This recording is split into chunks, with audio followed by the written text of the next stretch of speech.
दोस्तों स्वागत है आपका हमारे YouTube चैनल GMB फैक्ट में। दोस्तों आज हम आपको चीन के बारे में ऐसे बातों बताएंगे जिन्हें आपने कभी सुना भी नहीं होगा। तो चलिए दोस्तों हम वीडियो की तरफ बढ़ते हैं। लेकिन दोस्तों वीडियो की तरफ बढ़ने से पहले आप हमारे वीडियोज़ को लाइक और चैनल को सब्सक्राइब करना बिल्कुल भी ना भूलें। दोस्तों चीन जनवादी गणराज्य, दोस्तों चीन नाम से ही संबंधित किया जाता है और पूर्वी एशिया में एक स्थित ऐसा देश है जो कि 1.3 अरब निवासियों के साथ साथ एक विश्व का सर्वाधिक जनसंख्या वाला देश माना जाता है, जिसकी आबादी 96,40,144 वर्ग किलोमीटर क्षेत्रफल के साथ ये रूस, कनाडा और अमेरिका के बाद विश्व का चौथा सबसे बड़ा क्षेत्रफल वाला देश आता है। इतना विशाल क्षेत्र होने के कारण इस सीमा से लगते हुए देश की संख्या इस विश्व में सबसे सर्वाधिक अधिक है, जो इस प्रकार है: रूस, मंगोलिया, उत्तर Korea, Vietnam, Laos, Myanmar, Bharat, Bhutan, Nepal, Tibet, Afghanistan, Tajikistan, Kyrgyzstan और कजाकिस्तान। उत्तर पूर्व में जापान और पश्चिम कोरिया मुख्य रूप से भूमि से दूरी पर स्थित है। चीनी जनवादी गणराज्य की स्थापना 1 अक्टूबर 1949 को हुई थी, जब साम्यवादियों ने गृह युद्ध में कुओमिंटांग पर जीत प्राप्त की थी। वही कुओमिंटांग की हार के बाद वे लोग ताइवान या चीन गणराज्य को चले गए और मुख्य रूप से चीन पर साम्यवादी दल के साम्यवादी गणराज्य की स्थापना की। लेकिन चीन ताइवान को अपना स्वायत्त क्षेत्र कहता है, जबकि ताइवान का प्रशासन स्वयं को स्वतंत्र राष्ट्र मानता है। चीनी जनवादी गणराज्य और ताइवान दोनों अपने को चीन का वैध प्रतिनिधि कहते हैं। चीन विश्व की सबसे प्राचीन सभ्यताओं में से एक है, जो अभी भी अस्तित्व में है। इसकी सभ्यता में 5000 वर्षों में से भी अधिक पुरानी है और ये वर्तमान में एक समाजवादी गणराज्य है, जिसका नेतृत्व एक दल के हाथों में है, जिसका देश के 22 प्रांत है और 5 स्वशासी क्षेत्रों में और 4 नगर पालिका और 2 विशेष प्रशासनिक क्षेत्रों पर नियंत्रण है। चीन विश्व की दूसरी सबसे बड़ी अर्थव्यवस्था है और ये संयुक्त राष्ट्र अमेरिका सुरक्षा परिषद का स्थायी सदस्य भी है। यह विश्व का सबसे बड़ा निर्यात और दूसरा सबसे बड़ा आयात और एक मान्यता प्राप्त नाभिकीय महाशक्ति है। चीन साम्यवादी दल के अधीन रहकर चीन ने समाजवादी विचार अर्थव्यवस्था है जो अपनाया, जिसके अधीन पूंजीवाद और अधिकारवादी राजनीतिक नियंत्रण सम्मिलित है। दोस्तों विश्व में राजनीतिक, आर्थिक और सामाजिक ढांचे में चीन 21वीं सदी के अप्रिय वार महाशक्ति के रूप में माना है और स्वीकृत किया जाता है। यहाँ की मुख्य भाषा चीनी है, जिसका पारंपरिक तथा आधुनिक रूप में दोनों रूपों में प्रयोग किया जाता है। प्रमुख नगरों में बीजिंग जो चीन की राजधानी है, शंघाई जो प्रमुख वित्तीय केंद्र है, हांगकांग, शेंजन, क्वांगजोई इत्यादि है। चीन वर्तमान में जातीय तिब्बतियों, उइघुर मुसलमानों और फालुन गोंग के अभ्यास के साथ सदस्यों के खिलाफ मानवाधिकारों को अपमानित करने में अग्रणी भूमिका का निर्वहन कर रहा है। वही दोस्तों नामोत्पत्ति किस प्रकार हुई? चीन में सामान्य रूप से प्रयुक्त होने वाला नाम है जोंगहुआ। जोंगहुआ चीनी मूल के लोगों को आमतौर पर हान और तांग नाम दिया गया है। अन्य प्रयुक्त होने वाले नाम ख्वाशिया, चैंगचो और सियोंग है। चीनी जनवादी गणराज्य और चीनी गणराज्य उन दो संप्रभु देशों के अधिकारित नाम हैं जो पारंपरिक रूप से चीन से नाम जाने जाने वाले क्षेत्र हैं और अपने दावेदारी को घोषित करते हैं। वो दोस्तों मुख्य भूमि चीन उस क्षेत्र के संदर्भ में प्रयोग किया जाता है जो क्षेत्र चीनी जनवादी गणराज्य के अधीन है और इससे हांगकांग और मकाऊ सम्मिलित नहीं है। विश्व के अन्य भागों में चीन के बहुत से नाम उपयोगी में हैं, जिसमें से अधिकतर की चीन या हान या तान के लिपंतरण है। हिंदी में प्रयुक्त नाम भी इसी लिपंतरण से किया गया है। दोस्तों अगर बात करें इसके धर्म की, तो चीनी में बौद्ध धर्म प्रमुख एवं सबसे संगठित धर्म माना जाता है। मूल चीनी धर्म जैसे ताओ धर्म, कन्फ्यूशियासी धर्म के अधिकांश अनुयायी भी बौद्ध धर्म को पालन करते हैं। चीन में धर्म जीवन पद्धति है। चीन में धर्म की स्थिति अन्य देशों जैसी नहीं है। भारत में यह अनंत किसी को हिंदू, मुसलमान, ईसाई, बौद्ध, यहूदी आदि धर्मों का अनुयायी बताया जाता है, मगर चीन में ऐसा बिल्कुल भी नहीं है। चीन में कोई व्यक्ति अपनी पारिवारिक और नैतिक समस्याओं के निवारण के लिए कन्फ्यूशनिज्म की शरण में चला जा सकता है, और वही व्यक्ति स्वास्थ्य तथा मनोवैज्ञानिक चिंताओं के लिए ताओवाद अपना लेता है। अपने स्वजनों के अंतिम संस्कार के लिए वो बौद्ध धर्म की परंपरा स्वीकार करते हैं और अन्य बातों के लिए वे स्थानीय देवी देवताओं की आराधना करते हैं। तो है ना दोस्तों, काफ़ी कमाल का फैक्ट। वर्तमान में चीन में सभी धर्मों का अनुसरण किया जाता है और यहाँ के मुख्य धर्म है बौद्ध धर्म, ताओ और अल्पसंख्यक धर्म इस्लाम और ईसाई। इसके अलावा अति अल्प संख्या में हिंदू तथा यहूदी धर्मों के अनुयायी भी आते हैं। आज से 4000 साल पहले चीन में लोग अलग अलग देवी देवताओं की पूजा करते थे, जैसे मौसम के देवता या आकाश के देवता और अन्य देवता सांगली। इस जमाने में लोग यकीन नहीं करते हैं कि उनके पूर्वज मरने के बाद देवी देवता बन गए, इसीलिए हर परिवार अपने पूर्वजों को पूजता है। बाद में जाकर लोगों को ये विश्वास होने लगा कि सबसे बड़ा देवता स्वर्ग है, जो तमाम अन्य देवताओं पर शासन करता है। स्वर्ग देवता अर्थात तियन ही चीन के सम्राट और साम्राज्य तय करता था। 2500 साल पहले चीनी धर्म ने विचारों का आगमन हुआ और लाओ चू नामक दार्शनिक ने ताओवाद की स्थापना की, जो कि बहुत लोकप्रिय हुई। इस धर्म का मुख्य आधार ये कहा जाता है कि लोगों को जबरदस्ती अपनी इच्छाएं नहीं पूरी करनी चाहिए, वरन समझाइश और सहकार से छीना जा चाहिए। ये एक दर्शन था और धर्म भी। इस काल में एक अन्य दार्शनिक कन्फ्यूशियस का उदय हुआ और जिनका दर्शन ताओवाद से भिन्न था। इस बात के अनुसार लोगों को अपने कर्तव्य पूरे करने चाहिए, अपने नेताओं का अनुसरण करनी चाहिए तथा अपने देवताओं पर श्रद्धा बिल्कुल भी रखनी चाहिए। इस बात का मूल मंत्र व्यवस्था थी। इन नए धर्मों के बावजूद लोग अपनी प्राचीन धर्मों पर चलते रहे और पूर्वजों को पूजते रहे। 2000 वर्ष पूर्व बौद्ध धर्म का चीन में आगमन हुआ और चीन जनजीवन में अत्यंत लोकप्रिय हो गया। बौद्ध धर्म चीन का सर्वाधिक संगठित क्षेत्र है धर्म है तथा आज समूचे विश्व में सबसे अधिक बौद्ध धर्म अनुयायी चीन में ही पाए जाते हैं।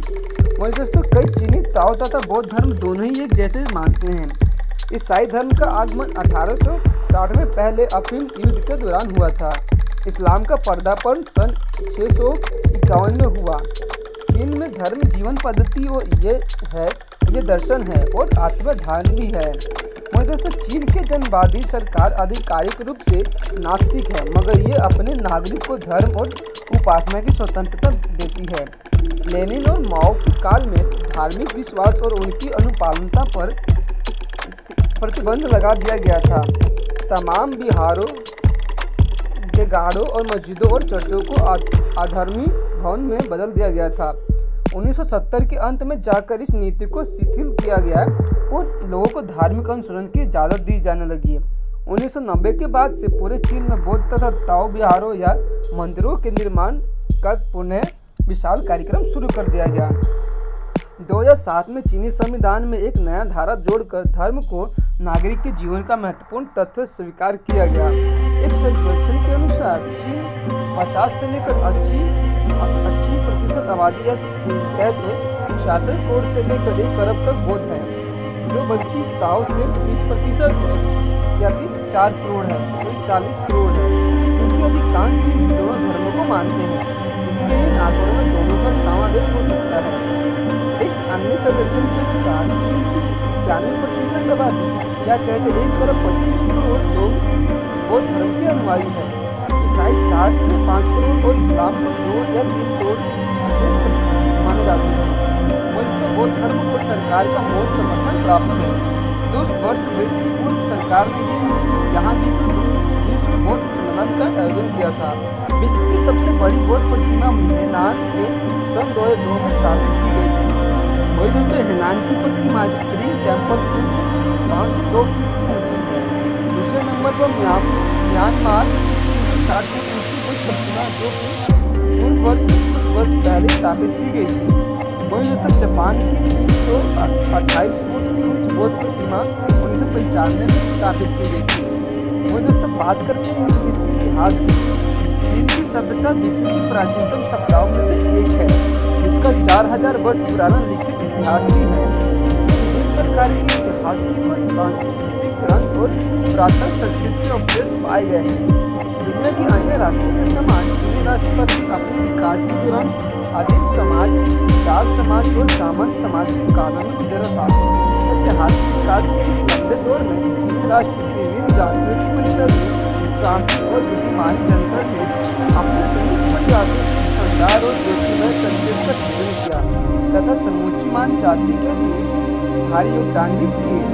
उन चीनी सभ्यताओं में से एक जिन्होंने प्राचीन काल में अपनी स्वतंत्रता लेकर पद्धति का विकास किया। अन्य सभ्यताओं के नाम जैसे कि प्राचीन भारत, सिंधु घाटी सभ्यता, मेसोपोटामिया की सभ्यता और चीनी लिपि अब चीन, जापान के साथ साथ आंशिक रूप से कोरिया तथा वियतनाम में प्रयुक्त होता है।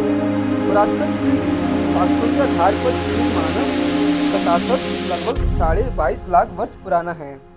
दोस्तों, पहले का दिन सिया राजवंश का अस्तित्व एक लेवलोक कथा लगता था, पर हेनान में पुरातत्व खुदाई के बाद इसके अस्तित्व की स्थापना पाई गई। प्रथम प्रत्यक्ष राजवंश था सांग राजवंश, जो पूर्वी चीन में 18वीं से लेकर 12वीं सदी से ईसा पूर्व में पीली नदी के किनारे बसे हुए थे। 12वीं सदी ईसा पूर्व में पश्चिम से ताऊ शासकों ने इन पर आक्रमण किया और इनके क्षेत्र पर अधिकार कर लिया। उन्होंने 5वीं सदी ईसा पूर्व तक राज किया था। इसके बाद चीन के छोटे राज्य आपसी क्षेत्रों संघर्षों में भिड़ गए। 281 ईसा पूर्व में जिन राजाओं ने चीन का प्रथम बार एकीकरण किया था, उन्होंने राजा का कार्यकाल समाप्त किया और चीनी भाषा का मानकीकरण कर दिया। 202 से लेकर 220 से लेकर 206 ईसा पूर्व तक हान राजवंश ने शासकों के चीन पर राज किया और चीनी के संस्कृति पर अपनी अमिट छाप छोड़ी। ये प्रभाव अब वियतनाम है और विद्यमान है। और दोस्तों, अगर बात करें इसकी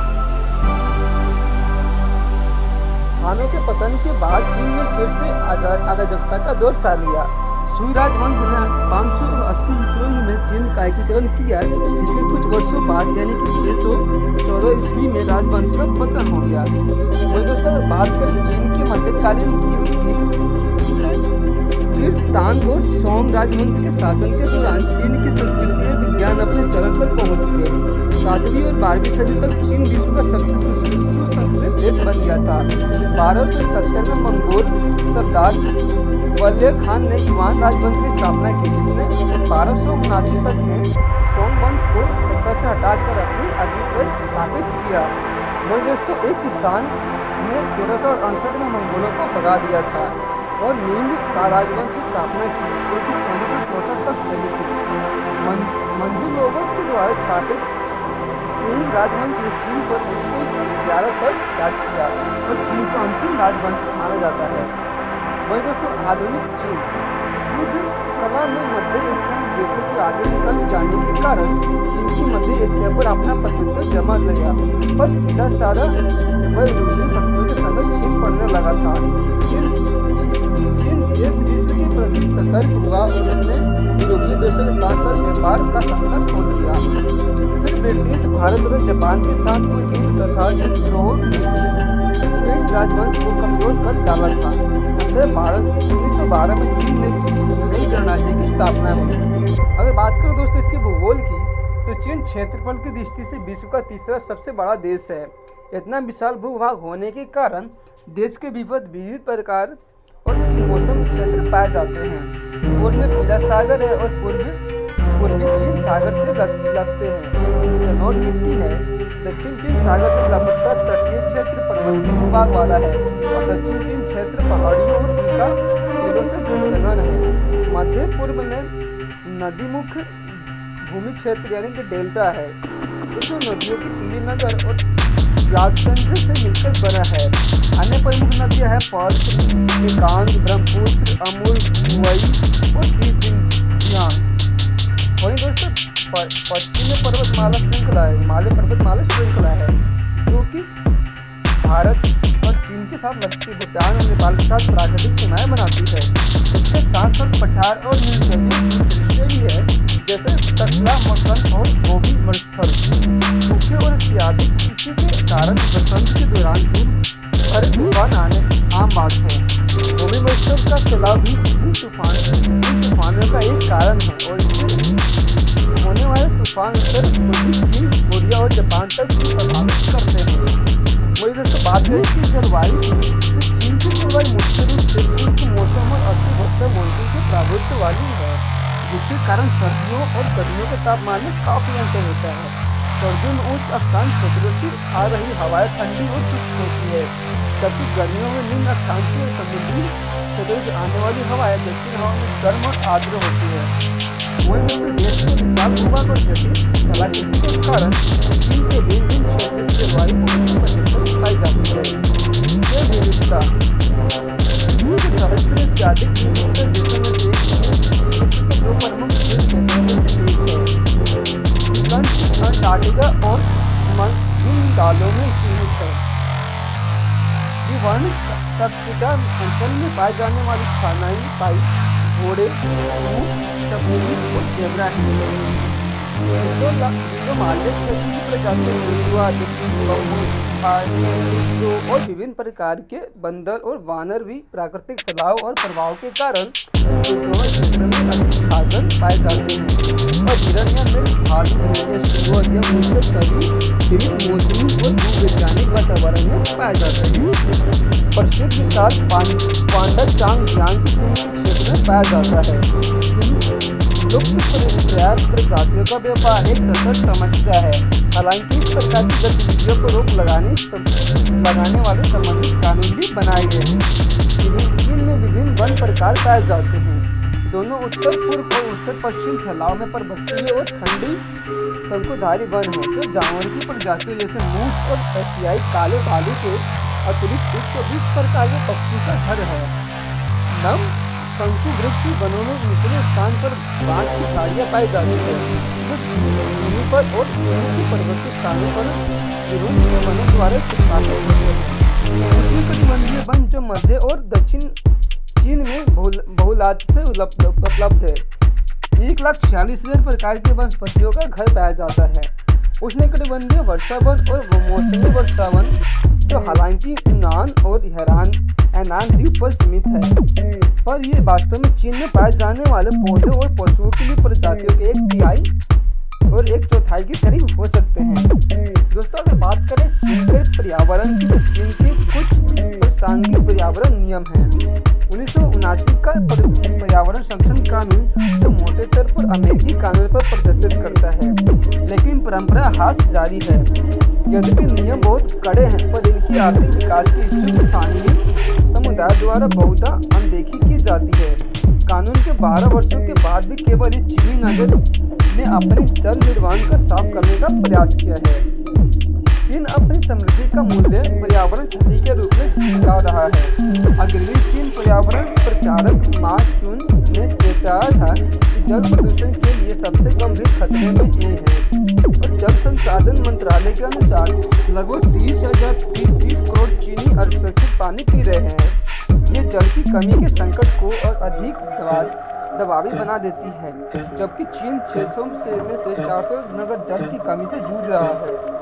स्वच्छ प्रौद्योगिकी में 2004 में 34.5 अरब के निवेश के साथ चीन विश्व का अक्षय ऊर्जा प्रौद्योगिकी में निवेश करने वाला अग्रणी निवेशक माना जाता है।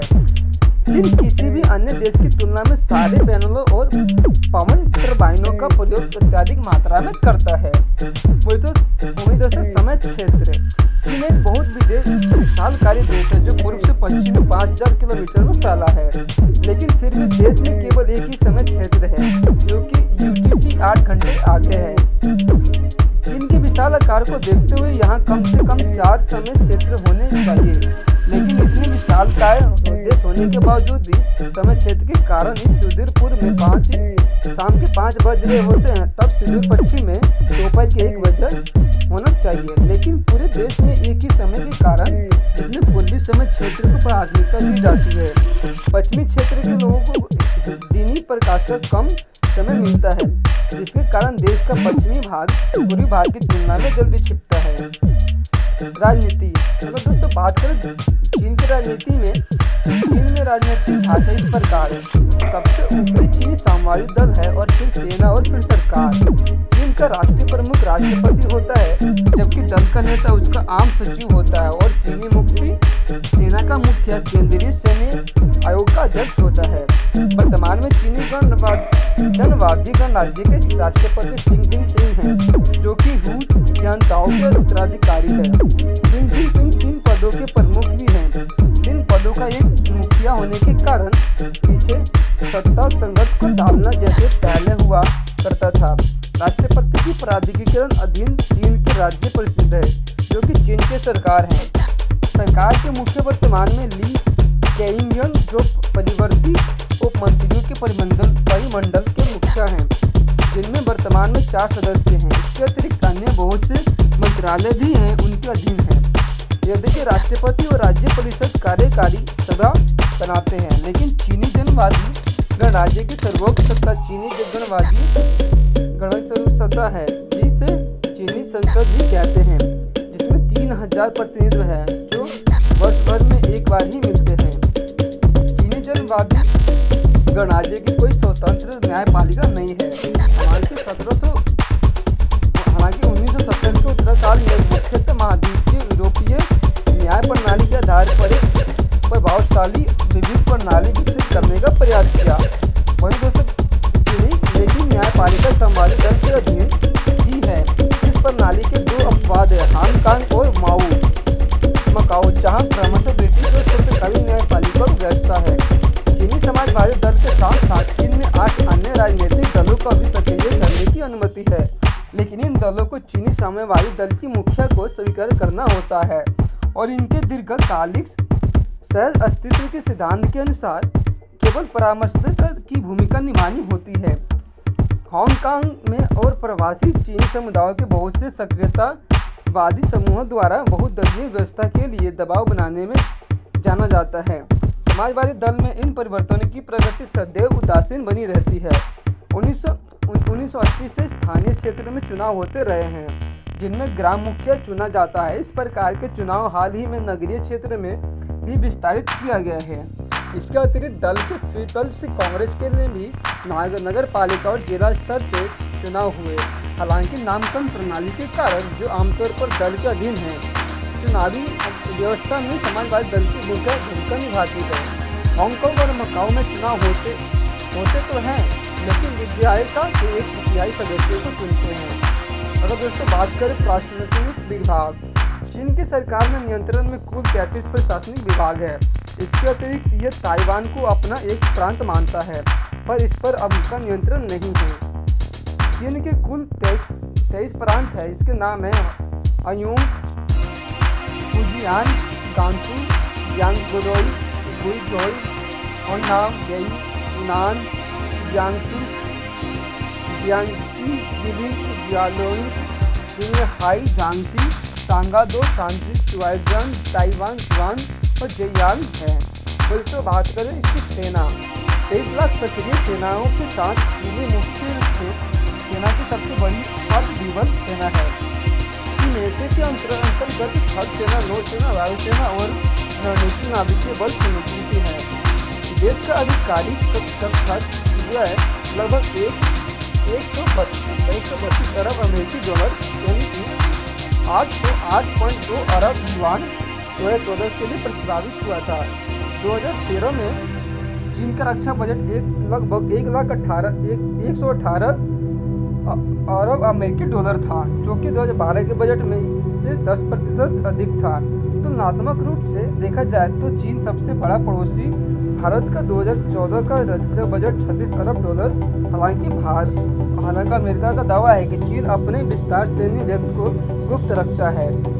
अमेरिका की एक संस्था का अनुमान है कि 2008 का आधिकारिक चीनी रक्षा व्यय 70 अरब अमेरिकी डॉलर था, किंतु वास्तविक में यह व्यय 105 से लेकर 150 अरब डॉलर के बीच में कहीं ज़्यादा ही था। चीन के पास नाविकीय अस्त्र और प्रशिक्षण प्रणालियाँ भी हैं और इसे एक प्रमुख क्षेत्रीय महाशक्ति और उभरती हुई वैश्विक महाशक्ति स्वीकार करती है। चीन संयुक्त राष्ट्र सुरक्षा परिषद का एक मात्र स्थायी सदस्य भी है, जिसके पास सैनिक शक्ति प्रक्षेपण क्षमता है, जिसे कारण ही विदेशी सैन्य संबंधी स्थापित कर सकता है, जिसकी स्ट्रिंग ऑफ फॉल्स से तुलना की गई है। यह अनुभाग खाली है और अर्थात पर्याप्त रूप से विस्तृत नहीं है, यह अभिप्राय है। वही दोस्तों, अगर बात करें विदेशी नीति तो चीन के विश्व के सभी प्रमुख देशों के साथ राजनीतिक संबंध है। स्वीडन 9 मई 1950 को चीन के साथ राजनीतिक संबंध स्थापित करने वाला पहला पश्चिमी देश बना था। वही दोस्तों, 1071 में चीनी गणराज्य की प्रतिस्पर्धा करते हुए चीन का प्रतिनिधित्व करते हुए संयुक्त राष्ट्र सुरक्षा परिषद का स्थायी सदस्य और 5 स्थायी सदस्यों से बना था। वही दोस्तों, चीजग गुट निरपेक्ष आंदोलन का भी अग्रणी और भूतपूर्व सदस्य था और अभी भी स्वयं को विकासशील देशों को पैरवी कर समझता है। एक चीन नीति की अपनी व्याख्या के अंतर्गत चीजग ने राजनीतिक संबंध स्थापित करने से पूर्व यह शर्त अनिवार्य कर दी कि वो देश ताइवान के ऊपर उसका प्रभुत्व माने और चीनी गणराज्य की सरकार से कोई भी अधिकारी संबंध न रखे। और जब किसी भी देश के राजनीतिक संबंध बनाने और ताइवान को अधिकार बेचने के लक्षण प्रकट किए, तब तक चीन ने अपने बहुत उग्र रूप से उसका विद्रोह किया। चीजक ताइवान की स्वतंत्रता से समर्थक अधिकारियों जैसे कि ली तेंगहुई और चैंग शुइयान और अन्य अलगाववादियों अग्रवाद जैसे दलाई लामा और रेन्यू कादिर की विदेश यात्रा को भाव देने का काफी विद्रोह किया था। वही दोस्तों, अगर बात करें इसकी अर्थव्यवस्था की तो 1949 में अपनी स्थापना से 1978 के उत्तरकाल तक चीनी जनवादी गणराज्य एक सोवियत शैली के समान एक केंद्रित नियोजित अर्थव्यवस्था थी। निजी व्यापार और पूंजीवाद अनुपस्थित थे। देश के एक आधुनिक औद्योगिक समाजवादी समाज के लिए माओ त्से-तुंग की प्रबल दीर्घ छलांग की स्थापना की थी। माओ की मृत्यु और सांस्कृतिक क्रांति के अंत के बाद डेंग जियाओपिंग और नई चीनी नेतृत्व में अर्थव्यवस्था में सुधार एवं एक दलीय शासन के अधीन एक बाजार और मुक्त मिश्रित अर्थव्यवस्था बनाने के लिए सुधार में काफ़ी मदद की गई। 1978 से चीन और जापान के राजनीतिक संबंध सामान्य रहे हैं और चीन ने जापान से सुलभ ऋण लेने का निर्णय लिया। 1978 से जापान चीन में प्रथम विदेशी ऋणदाता रहा है। चीन की अर्थव्यवस्था मुख्य रूप से निजी संपत्ति के स्वामित्व पर आधारित एक बाजार अर्थव्यवस्था के रूप में चित्रित है। कृषि का सामूहिकरण हटा दिया गया है और भूमि का उत्पादन बढ़ाने के लिए निजीकरण किया गया है। और दोस्तों, हम आपको बता दें कि विस्तृत विविधता वाले लघु उद्योगों को प्रोत्साहित किया गया है, जबकि सरकार ने मूल्य नियंत्रित और विदेशी निवेशों को बढ़ाया है। विदेशी व्यापार और विकास के एक प्रमुख वाहन के समान ध्यान दिया गया है, जो विशेष आर्थिक क्षेत्रों के निर्माण के उन्मुख हुआ है। और शैनशिन में प्रथम और बाद में अन्य शहरों में रियासतों का निर्माण हुआ है। राज्य के सामर्थ्य वाले उद्योगों का पश्चिमी शैली की प्रबंधन प्रणाली के आधार पर उन्हें गठन किया गया है और लाभहीन वाले बंद कर दिए गए हैं, जिसके कारण कारोबार में वृद्धि हुई है। वहीं दोस्तों, 1978 में आर्थिक उदारीकरण प्रारंभ होने से पहले अब तक चीजक की निवेश और निर्यात अधिकारी सरकार में 90 गुना ज़्यादा बढ़ गया है और विश्व की प्रमुख अर्थव्यवस्थाओं में जो सबसे तेजी से बढ़ता अर्थव्यवस्था माना जाता है। वही दोस्तों, संज्ञानात्मक सकल घरेलू उत्पाद के आधार पर ये दुनिया की सबसे बड़ी अर्थव्यवस्था है, जिसकी संज्ञानात्मक लगभग 206 अरब युआन है। वही दोस्तों, प्रति व्यक्ति आय 3,700 अमेरिकी डॉलर। वही तो चीजक को कम से कम 100 देशों से पीछे रखता है। प्राथमिक गुण और तृतीय युगों का 2009 में अर्थव्यवस्था में क्रमश 0.7%, 10.6%, 6.8% और 42.6% योगदान रहा है। क्रय शक्ति के आधार पर भी चीजक 9.06% अमेरिकी डॉलर के साथ विश्व की दूसरी सबसे बड़ी अर्थव्यवस्था है, जो कि प्रति व्यक्ति 6,800 बैठता है। चीजक ने पिछले एक दशक में औसतन 10 से लेकर 10.5 की दर से उन्नति की है। जबकि अमेरिका के लिए आंकड़ा 0.8% है। स्टैंडर्ड चार्टर्ड के अनुमान है कि वृद्धि दर अगले दशक के मध्य तक 8 रहेगी और 2027 से और 2030 तक के मध्य में 5 तक रहेगी।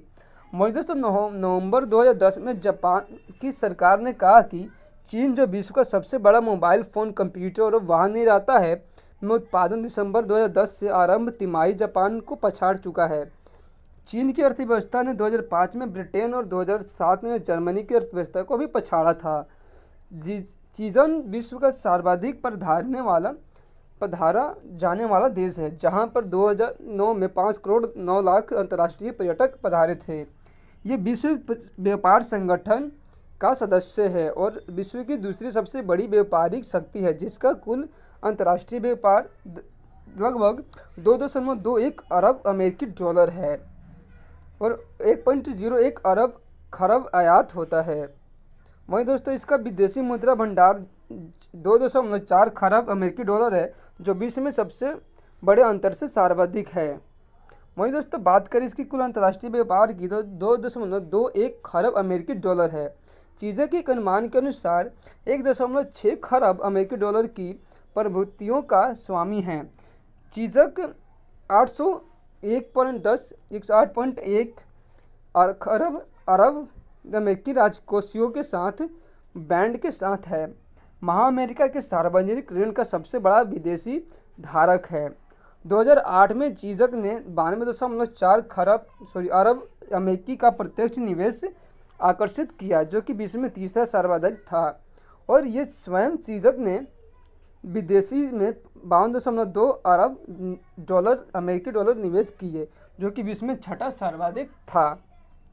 मोहित दोस्तों अगर बात करें विज्ञान और प्रौद्योगिकी तो चीन सोवियत अलगाव के बाद चीन के स्वयं के नाभिकीय अधिकार और प्रशिक्षण प्रणालियाँ विकसित है करनी आरंभ 1961 में करी थी। अपना प्रथम नाभिकीय प्रक्षेपण लोपनूर में किया था। इसके पश्चात चीन ने अपना उपग्रह प्रक्षेपण कार्यक्रम भी 1970 में आरंभ कर दिया और डोंगफांग 1 यान अंतरिक्ष में सफलतापूर्वक प्रक्षेपित किया गया था। इस प्रक्षेपण ने चीन को ऐसा करने में 5वां राष्ट्र बना दिया था। वहीं दोस्तों 1992 में चेंजिंग नामक मानव सहित अंतरिक्ष यान का प्रतिस्थापन किया था। 4 मानव रहित परीक्षणों के पश्चात शेंगझोई 15 अक्टूबर 2003 को लॉन्ग मार्च 2F प्रक्षेपण वाहन का प्रयोग कर चीनी अंतरिक्ष यात्री यांग लियवे सहित प्रक्षेपित किया गया था और ऐसा करने वाला चीज़क क्रमशः सोवियत और संयुक्त राज्य अमेरिका के बाद विश्व का तीसरा देश बना था, जिसने घरेलू प्रौद्योगिकी के बलबूते पर मानव सहित अंतरिक्ष यान भेजा। अक्टूबर 2005 में चीन ने दूसरा मानव रहित अभियान पूरा किया, जो शेंगझो 6 अंतरराष्ट्रीय यात्रियों को लेकर प्रक्षेपित किया गया। 2008 में चीन ने सफलतापूर्वक शेंगझो 7 अभियान का पूरा किया और अंतरिक्ष चहलकदमी करने वाले चीन तीसरे देश बना। 2007 में चीन ने चंद्र गवेषण के चेंगई नामक अंतरिक्ष यान से भेजा, जिसका नाम चीन के प्राचीन चंद्र देवी नाम पर रखा था, जो चीनी चंद्र गवेषण कार्यक्रम का हिस्सा था। चीन की भविष्य में अंतरिक्ष स्टेशन बनाने और मंगल ग्रह पर मानव सहित अभियान भेजने की योजना है। दोस्तों हम आपको बता दें चीन का शोध और विकास व्यय विश्व में दूसरा सर्वाधिक है। 2006 में चीन ने शोध और विकास पर लगभग 136 अरब अमेरिकी डॉलर खर्च किए, जबकि 2005 की तुलना में 20% ज़्यादा है। वहीं दोस्तों चीन सरकार उन्मोचन और वित्तीय और कर प्रणालियों में सुधार करके बृहद जन जागरूकता के द्वारा शोध और विकास पर निरंतर बल देते रही है, ताकि अत्याधुनिक उद्योगों से और उसको प्रभावित किया जा सके। 2006 में राष्ट्रपति। चलिए दोस्तों अब बात करते हैं चीन के संसार की। वर्तमान में चीन में सर्वाधिक सेल फोन प्रयोक्ता है और ये अधिक संख्या जुलाई 2010 में 80 करोड़ थी। चीन में अंतरजाल और ब्रॉडबैंड उपभोक्ताओं की संख्या में काफ़ी ज़्यादा वृद्धि हुई है। चीन टेलीकॉम और चीन यूनिकॉम दो भीमकाय ब्रॉडबैंड सेवा प्रदाता है जिनके पास विश्व ब्रॉडबैंड उपभोक्ताओं का 20% भाग है, जबकि पश्चातवर्ती 10 सबसे बड़े ब्रॉडबैंड सेवाओं प्रदाताओं के पास विश्व के 39% ब्रॉडबैंड उपभोक्ता है। चीन यूनिकॉम, जिसके पास 4 करोड़ उपभोक्ता है, जबकि तीसरे सबसे बड़े प्रदाता एनटीटी के पास लगभग 1.8 करोड़ उपभोक्ता है। आने वाले वर्षों में इन शीर्ष के 2 संचालकों और विश्व के अन्य ब्रॉडबैंड सेवा प्रदाताओं के बीच का अंतर बढ़ता ही जाएगा, क्योंकि जहां चीन का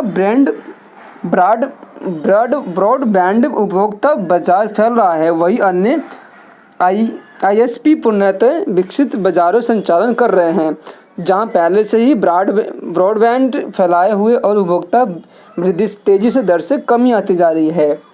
वहीं दोस्तों, परिवहन मुख्य भूमि में चीन 1990 के उत्तर काल से ही परिवहन में बहुत तीव्र सुधार किए हैं। चीन की सरकार का प्रयास है कि पूरे देश को द्रुतगामी मार्गों के तंत्र द्वारा जोड़ दिया जाए। इस तंत्र की कुल लंबाई 2007 के अंतर्गत 53,600 किलोमीटर थी, जो कि संयुक्त राज्य अमेरिका के बाद विश्व में सर्वाधिक, जबकि 1988 में यह लंबाई 1000 किलोमीटर थी।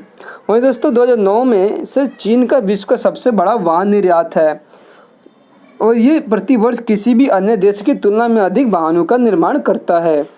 चीन में वायु परिवहन में बहुत सुधार हुए हों, लेकिन वायु यात्रा अभी भी बहुत से चीनियों की पहुंच से दूर है। 1978 से लेकर 2005 के दौरान चीन में घरेलू हवाई यात्रियों की संख्या लगभग 23 लाख से बढ़कर 13 करोड़ 80 लाख तक हो गई थी। लंबी दूरी की यात्रा अभी भी रेल और बसों द्वारा की जाती है। चीन के रेल परिवहन में भी बहुत तीव्र सुधार हुए हैं और इस समय चीन का उच्च गतीय रेल तंत्र 7050 किलोमीटर लंबा है, जो कि विश्व में सर्वाधिक है। चीन सरकार इस तंत्र को और बढ़ाने की योजना बना रही है। रेल परिवहन सरकार के अधीन है। वहीं दोस्तों, चीन के बड़े नगरों में भूमिगत रेल मार्ग है। शंघाई, जिसके पास विश्व के सबसे बड़े मेट्रो मार्ग में से एक है, विश्व की सबसे तीव्र गतिमान रेलगाड़ी भी है, जो नगर केंद्र को पुंडोई अंतर्राष्ट्रीय हवाई अड्डे से जोड़ती है। वहीं दोस्तों, ये रेल सेवा पारंपरिक रेल सेवाओं में से तथा रेल मार्गों पर आधारित ना होकर जबकि चुंबकीय शक्ति का प्रयोग करके चलती है, जिसे मैगलोक कहा जाता है।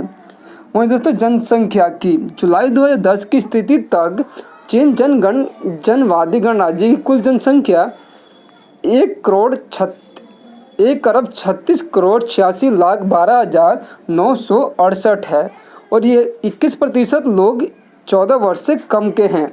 वहीं दोस्तों, 71% लोग 15 से लेकर 64 के बीच में हैं। वहीं दोस्तों, 8% लोग 65 या उससे ऊपर है और जनसंख्या वृद्धि में 2006 में 0.6% थी। चीन 1.3 अरब की जनसंख्या को लेकर चीनी सरकार बहुत चिंतित है और इस पर लगाम लगाने के लिए चीन सरकार ने कड़ाई से परिवार नियोजन योजनाएं लागू करने का मिश्रित परिणाम रहा। सरकार का उद्देश्य केवल ग्रामीण क्षेत्र में रह रहे और कुछ नस्लीय अल्पसंख्यकों को छोड़कर प्रति परिवार एक बच्चा है। सरकार का उद्देश्य 2021वीं सदी में जनसंख्या की वृद्धि में संतुलन करना है। हालांकि कुछ अनुमानों के अनुसार 2050 तक चीन की जनसंख्या 1,50 करोड़ तक पहुंच जाएगी। इसलिए चीन के परिवार नियोजन मंत्रालय ने इससे इंगित किया है कि चीन अपनी एक बच्चा नीति कम से कम 2020 तक जारी रखेगा। नस्लीयता दोस्तों, चीजक आधिकारिक रूप से 56 विभिन्न नस्लीय समूहों के मानता है, जिसमें सबसे बड़ा समूह हान चीनियों का है, जो जनसंख्या का लगभग 92% है। अन्य बड़े नस्लीय समूह है जैसे जुआंग, जो कि 1.6 करोड़ है, और मांझू 1 करोड़ है। वहीं दोस्तों, हुई 90 लाख है और मियाओ 80 लाख, इर्द-गिर्द 70 लाख, ई 70 लाख, तुजिया 57.5 लाख है और मंगोल 50 लाख, तिब्बती 50 लाख, बुये 30 लाख और कोरिया 20 लाख आते हैं। दोस्तों, धर्म मुख्य भूमि चीन में सीमित धार्मिक स्वतंत्रता प्रदान की जाती है और केवल उन्हीं समुदाय के प्रति सहनशीलता बरती जाती है जो सरकार द्वारा मान्य प्राप्त है। आधिकारिक आंकड़े पर उपलब्ध न होने के कारण धर्मनुयायियों की सबसे बड़ी संख्या पाना कठिन है, लेकिन ये माना जाता है कि पिछले 20 वर्षों के दौरान धर्म का उत्थान देखा गया है। 1998 के एडवेंट फॉर्म के अनुसार चीन की 59% जनसंख्या अधार्मिक की है। इसी दौरान 2007 के अन्य सर्वेक्षण के अनुसार चीन में 30 करोड़ यानी कि 23% विश्वासी है, जो सरकारी आंकड़े 10 करोड़ से अधिक है। सर्वेक्षण के पश्चात भी अधिकांश लोग इस पर सहमत हैं कि परंपरागत धर्म जैसे बौद्ध धर्म, ताओ धर्म और चीनी लोक धर्म बहुसंख्यक है। विभिन्न स्रोतों के अनुसार में चीन बौद्धों की जनसंख्या 66 करोड़ है, यानी कि 50% है। वहीं दोस्तों 1 अरब 80%, जबकि तथा ताओ धर्मियों की जनसंख्या 40 करोड़ या लगभग 30% है। लेकिन एक व्यक्ति एक से अधिक धर्मों का पालन कर सकता है, इसलिए चीन में बौद्ध, ताओ और चीनी के लोक धर्मियों की यह संख्या बता पाना कठिन है। वही दोस्तों चीन में ईसाई धर्म 7वीं शताब्दी से तांग राजवंश के दौरान आए थे। इसके पश्चात 13वीं सदी में फ्रांसिस्कन के मिशनरी आए, जो कि 16वीं सदी में जूजिएट और अंततः 19वीं सदी में प्रोटेस्टेंट आए, और इस दौरान चीन में ईसाई धर्म के अपने बड़े श्रद्ध हुए। अल्पसंख्यक धर्म में ईसाई धर्म सबसे तेजी से फैल रहा है और आज चीन में ईसाइयों की संख्या 4 करोड़ से 5.5 करोड़ तक फैल चुकी है, जो लगभग 4% है। जबकि आधिकारिक आंकड़ों के अनुसार चीन में 1 करोड़ 60 लाख ईसाई हैं। कुछ अन्य स्रोतों का मानना है कि चीन में 13 करोड़ तक ईसाई हो सकते हैं। चीन में इस्लाम धर्म का आगमन 651 ईस्वी में हुआ था। मुसलमान चीन में व्यापार करने के लिए आए थे और सोंग राजवंश के दौरान उनका आयात निर्यात उद्योग पर प्रभुत्व रहा था। वर्तमान में चीन मुसलमानों की संख्या 2 से 3 करोड़ तक हो सकती है, जो लगभग जनसंख्या का 1.5% या 2 के करीब है। चीन में मुसलमानों पर अत्यधिक तवज्जो दी जाती है, वो हमेशा सरकार की नज़रों में रहते हैं। मुसलमानों का नमाज अदा करना, मस्जिदों में नमाज पढ़ना स्वक्त माना जाता है और इस्लामी कट्टरवादी होने के कारण हमसे चीनी मुस्लिम और चीनी सैनिकों द्वारा नज़रबंद रहता है। वही दोस्तों शिक्षा, अगर बात करें दोस्तों शिक्षा की, तो 1986 में चीन में प्रत्येक बच्चे को 9 वर्ष की अनिवार्य प्रारंभिक शिक्षा देने का दीर्घावधि लक्ष्य निर्धारित किया गया है। 2007 की स्थिति तक चीन में 3,96,567 प्राथमिक स्कूल खोले गए हैं और 94,116 माध्यमिक स्कूल और 2,236 उच्च स्थान के स्कूल खोले गए हैं। वहीं दोस्तों फरवरी 2006 में सरकार में ये निर्णय लिया कि 9 वर्ष की शिक्षा बिल्कुल निःशुल्क उपलब्ध कराई जाएगी, जिसमें पाठ्य पुस्तक और शुल्क प्रदान किए जाएंगे, जिनमें निःशुल्क शिक्षा पाठशाला से लेकर माध्यमिक विद्यालय तक होगी, जो 9 वर्ष की होती थी। और नगरीय क्षेत्र में लगभग सभी बच्चे उच्च विद्यालयों की 3 वर्षों की शिक्षा भी जारी रखेंगे। 2007 की स्थिति के तहत 15 वर्ष से ऊपर के 93.3% लोग साक्षर हैं। चीन की युवा साक्षर दर 2000 में लगभग 98.9% है, यानी कि मार्च 2007 में चीन ने यह उद्घोषणा करी कि शिक्षा को राष्ट्रीय सामरिक प्राथमिकता दी जाए। राष्ट्रीय छात्रवृत्तियों के लिए अनवितरित बजट पेश किए गए थे और अगले वर्ष 3 वर्षों तक 3 गुनी वृद्धि करने के लिए 223.5 अरब यूनान का अतिरिक्त फंड भी केंद्रीय सरकार द्वारा अगले 5 वर्षों में उपलब्ध कराया जाएगा, ताकि ग्रामीण क्षेत्रों में अनिवार्य शिक्षा को उपलब्ध कराया जा सके। नगरीकरण, दोस्तों पिछले दशक में चीन में नगर वार्षिक 10% की दर से फैल रहे हैं। वर्ष 1978 से लेकर 2009 के बीच में चीन नगरीकरण की दर 17.4 से बढ़कर 46.48% हो गई है, जो मानव इतिहास में अभूतपूर्व है। लगभग 15 से 20 करोड़ प्रवासी गर्मी नगरों में असंकालिक रूप से कार्यरत है, जो कि समय समय पर अपनी कमाई के साथ ग्रामीण क्षेत्रों में अपने घरों को लौट जाते हैं। आज चीनी जनवादी गणराज्य में दर्जनों ऐसे नगर हैं जिनके स्थायी या दीर्घकालिक नागरिकों की संख्या 10 लाख से अधिक है। इन नगरों में 3 वैश्विक नगर हैं, बीजिंग, शंघाई और हांगकांग भी शामिल है। वहीं दोस्तों कुछ आंकड़े बताते हैं कि जनगणना और इसमें प्राथमिक प्रक्रिया के भीतर निवासियों की संख्या दी गई है। दोस्तों अब मैं इसको बताते हैं कि चीनी जनजाति गणराज्य के जनसंख्या अनुसार अग्रणी नगरों की सूची। संघाई दोस्तों 94,95,701 है और इसकी प्रति व्यक्ति जनसंख्या 1,85,42,200 है। मैं दोस्तों बात करें जिनान की, तो जिनान 19,17,204 जनसंख्या वाला देश है। मैं दोस्तों अगर बात करें इसकी भाषा की, तो दोस्तों चीनी भाषा विश्व की सबसे सर्वाधिक बोली जाने वाली भाषा है। दरअसल चीन के विभिन्न लोगों द्वारा जो भाषाएं बोली जाती है उन्हें सामूहिक रूप से चीनी भाषा कहा जाता है। चीन की प्रमुख और राष्ट्रीय व्यापी भाषा चीनी मंदारिनी है और जो देश के आधिकारिक भाषा भी है। कुल मिलाकर चीन के 75% लोग भाषा बोलते हैं। इसके अतिरिक्त ये ताइवान, सिंगापुर में भी आधिकारिक भाषा मानी जाती है। हांगकांग और मकाओ में कंटोनी भाषा आधिकारिक है। इसके अतिरिक्त क्रमशः हांगकांग और अंग्रेजी, मकाओ में पुर्तगाली भाषाएं भी आधिकारिक रूप से बोली जाती है। इसके अतिरिक्त चीन में बहुत सी भाषाएं इसके नस्लीय समूहों द्वारा बोली जाती है, जिनके जोंगुओ युआन कहा जाता है, जिसका शाब्दिक अर्थ है चीन की बोली और लेखन, जिसमें मुख्यतः 6 भाषा परिवारों की भाषाएं बोली जाती है। दोस्तों खान पान, अगर दोस्तों ये खान पान और खेलकूद, चीन की खेलकूद संस्कृति विश्व की सबसे प्राचीन में से एक है। इस बात के भी प्रमाण है कि फुटबॉल चीन में प्राचीन काल से ही खेले जाते हैं।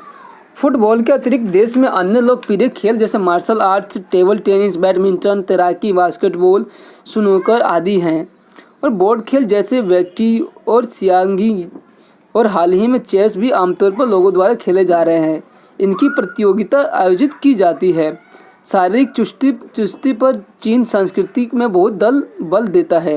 प्रातःकालीन व्यायाम एक आम प्रक्रिया है और आम वृद्धों लोगों को पार्कों में शिकोंगा और ताइची युआन खेलते हुए छात्रों को विद्यालय परिसरों में ट्रेचिज करते हुए देखा जा सकता है। वहीं दोस्तों युवा लोगों के लिए बास्केटबॉल में भी गहन रुचि है, विशेषकर नगरीय क्षेत्रों में जहां पर खुले और हरे क्षेत्रों का अभाव होता है। एनबीए के चीन में बहुत सेवाएं प्रशासन है, जो कि आओ मिंग बौद्धों का आदर्श है। 4 से लेकर 24 अगस्त 2008 के बीच में चीन में आयोजित 2008 ग्रीष्मकालिक ओलंपिक खेलों में चीन सर्वाधिक स्वर्ण पदक विजेता तालिका में सबसे प्रथम रहा है। 1,32,67,782 हानि जाति के लोग हैं, यानी सन 2010 में विश्व के लगभग 20% जीवित मनुष्य हानि जाति के थे। चीन की जनसंख्या में 92% हान नस्ल के लोग रहते हैं। वहीं दोस्तों इसके अलावा हान लोग ताइवान में 96%, सिंगापुर में 87 होने के नाते उन देशों में बहुआत में पाए जाते हैं। हजारों साल के इतिहास में बहुत सी जनजातियां और कबीले समय के साथ हान जातियों में मिलते जुलते रहे, जिससे वर्तमान हान समुदाय में बहुत सांस्कृतिक, सामाजिक और आनुवंशिक विविधता भी पाई जाती है। और दोस्तों नाम की उत्पत्ति, हान शब्द चीन के ऐतिहासिक हान राजवंश से आया है, जो चीन के राजवंश के बाद सत्ता में आई। चीन राजवंश ने चीन के कुछ भागों को छोड़कर एक कन्या साम्राज्य बनाया और हान राजवंश के पहले सम्राट के अपने आप को हान जोंग राजा की उपाधि दी। इसमें से हान शब्द का प्राचीन चीनी भाषा में क्षीर मार्ग के लिए शब्द का उपयोग किया जाता है, जिसमें प्राचीन चीन के लोग स्वर्ग की नदी तियान बुलाया करते थे। हान राजवंश के बाद बहुत से चीनी लोग अपने आप को हांग के लोग या हांग के बेटे बुलाने लगे और ये नाम आज तक प्रचलित है। आनुवंशिक जेनेटिक, पितृवंश समूह ओक शाखा लगभग हान चीनी पुरुषों से मानी जाती है और हानों के कुछ समुदायों में तो हिस्सा बढ़कर जा रहा है। चीन में मिले अति प्राचीन शवों में ये पितृवंश समूह पाए जाते हैं। पितृवंश इस एक रूपता से उल्टा मातृवंश समूह में उत्तरी चीन और दक्षिणी चीन में अंतर पाया जाता है, जिससे लगता है कि इतिहास के किसी भी मोड़ पर उत्तरी चीन से पुरुषों के बड़ी मात्रा में आकर दक्षिण चीन की स्त्रियों के साथ विवाह और संतानों पैदा करना था। दोस्तों धर्म, हान चीन के लोग बौद्ध धर्म के अनुयायी होते हैं और हान चीनियों के बीच तिब्बती बौद्ध धर्म तेजी से लोकप्रिय होता जा रहा है। इसमें से उन लोगों को तेज गति वाले भौतिकवादी समाज में अपने गुंठा दूर करने की एक सच्ची आध्यात्मिक शांति दिखाई देती है। हालांकि चीन में 1 अरब से अधिक लोग बौद्ध हैं। चीनी बौद्ध धर्म के बहुत से चीनी अनुयायी आकर्षित किया करते हैं क्योंकि ये चीन की संस्कृति और इतिहास से को जोड़ता है। लेकिन तिब्बती बौद्ध धर्म में अनुयायियों को पूजा की श्रृंखला और पद्धति मानने का मौका मिलता है। माना जाता है कि इसके शीघ्र ज्ञानी प्राप्त मदद मिलती है और हाल के वर्षों में तिब्बत बौद्ध आंदोलन तेजी से फैलता जा रहा है और युवा लोगों के फैशन बन गया है। छोटी आबादी के तिब्बतों के लिए राजनीति और आध्यात्मिक रूप से महत्वपूर्ण के लिए चीन को 30% आबादी होने के लिए अब उनको उनकी शैली के बौद्ध धर्म आकर्षित करते हैं। वही दोस्तों अगर बात करें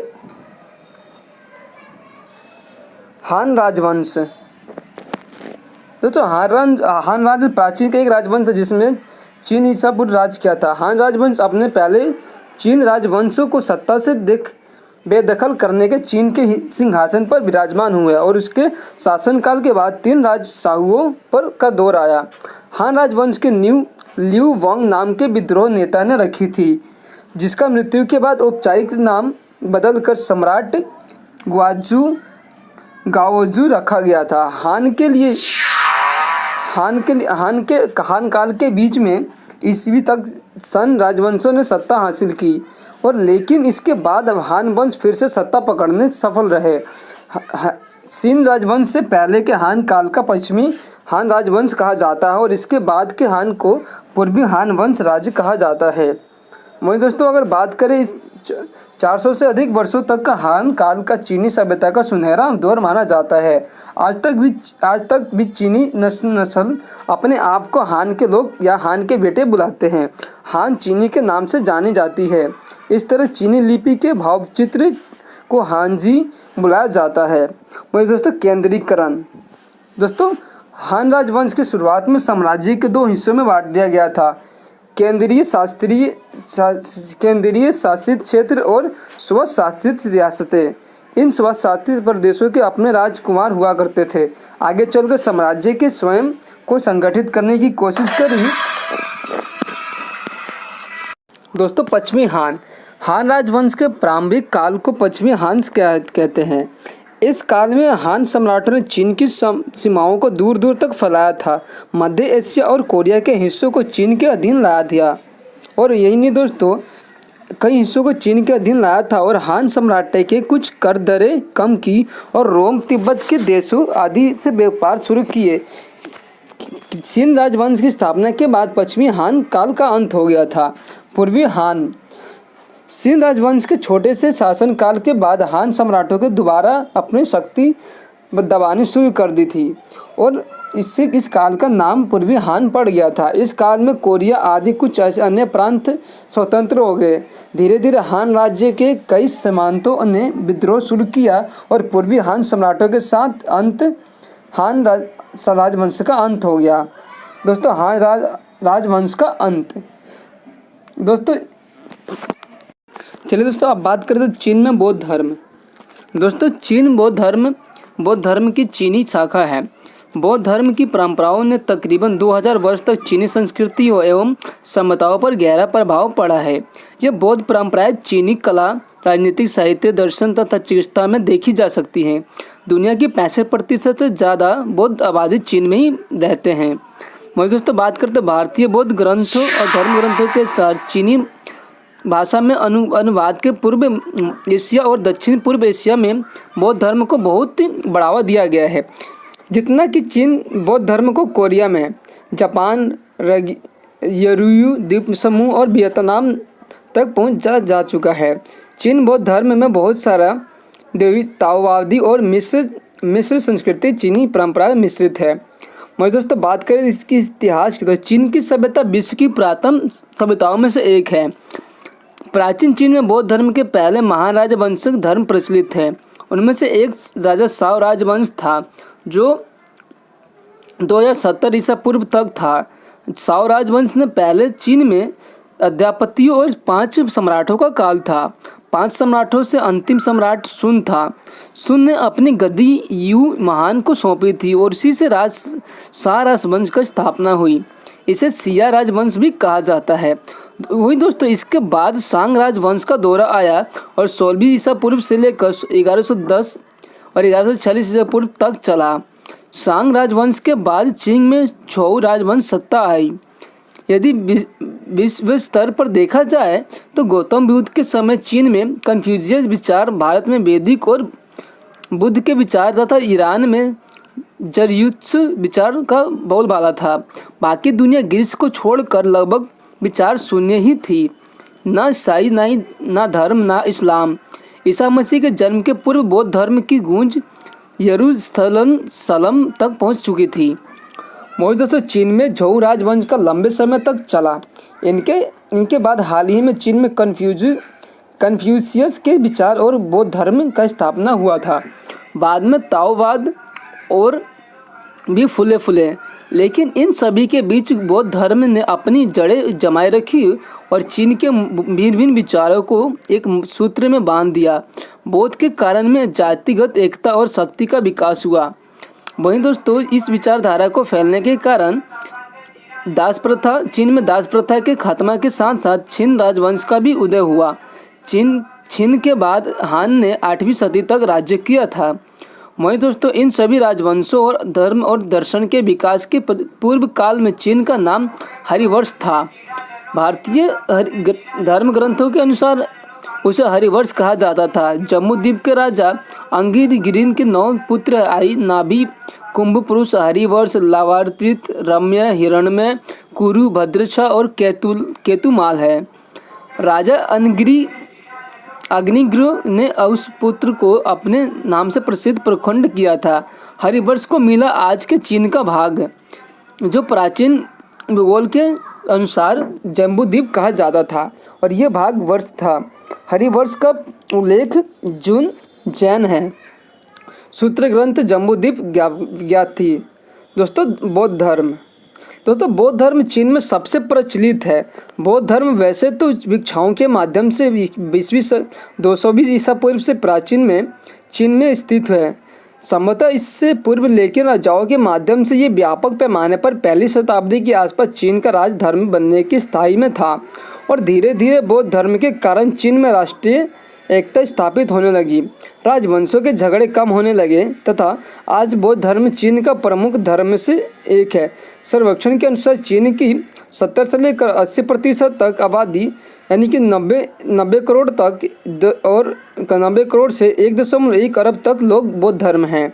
और एक अन्य सर्वेक्षण के अनुसार चीन की जनसंख्या का 92 या 122 करोड़ बौद्ध धर्म अनुयायी हैं।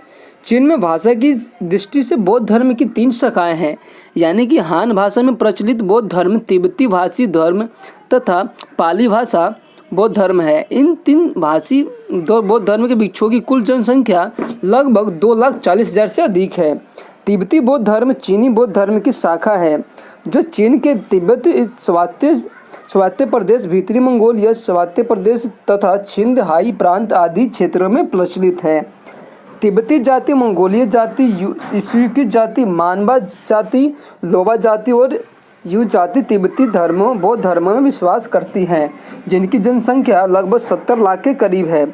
पाली भाषा बौद्ध धर्म मुख्य तौर पर दक्षिण पश्चिम के चीन के युआन प्रांत के सिंगवार पर तापन ताई, स्वायत्त प्रीफेक्चर, तवांग ताई और चिंगपाई जातीय स्वच्छता प्रीचेपर और सीमाओ आदि क्षेत्रों में प्रचलित है। ताई जाति, बुलांग जाति, अछांग जाति और जाति के ज़्यादातर लोग भी पाली भाषा के में चले बौद्ध धर्म के अनुयायी हैं, जिनकी जनसंख्या 10 लाख से ज़्यादा है। मोए दोस्तों, हान भाषाई बौद्ध धर्म के अनुयायी जाति लोग और अन्य पूरे देश में फैले हुए हैं। वर्तमान में मूल चीन में 28,000 बौद्ध मठ है और 16,000 से ज़्यादा बौद्ध विहार हैं, जो बौद्ध धर्म के स्थलों और स्कूलों कॉलेजों की संख्या 33 है और धार्मिक पत्र पत्रिकाओं की संख्या करीब 50 है। और दोस्तों, अगर बात करें ताओ धर्म की, तो ईसा की 2री शताब्दी में ताओ धर्म की शुरुआती हुई थी। ताओ धर्म में संस्कृति आराधना होती है और इस इतिहास में उसकी बहुत सी शाखाएं भी थी। अपने विश्वास के कालांतर में ताओ धीरे धीरे दो प्रमुख संप्रदाय में बंट गया था। एक है आंचन ताओ पंथ और दूसरा है डच चड तियाओ ताओ पंथ, जिनका चीन की हान जाति में प्रभाव पड़ा।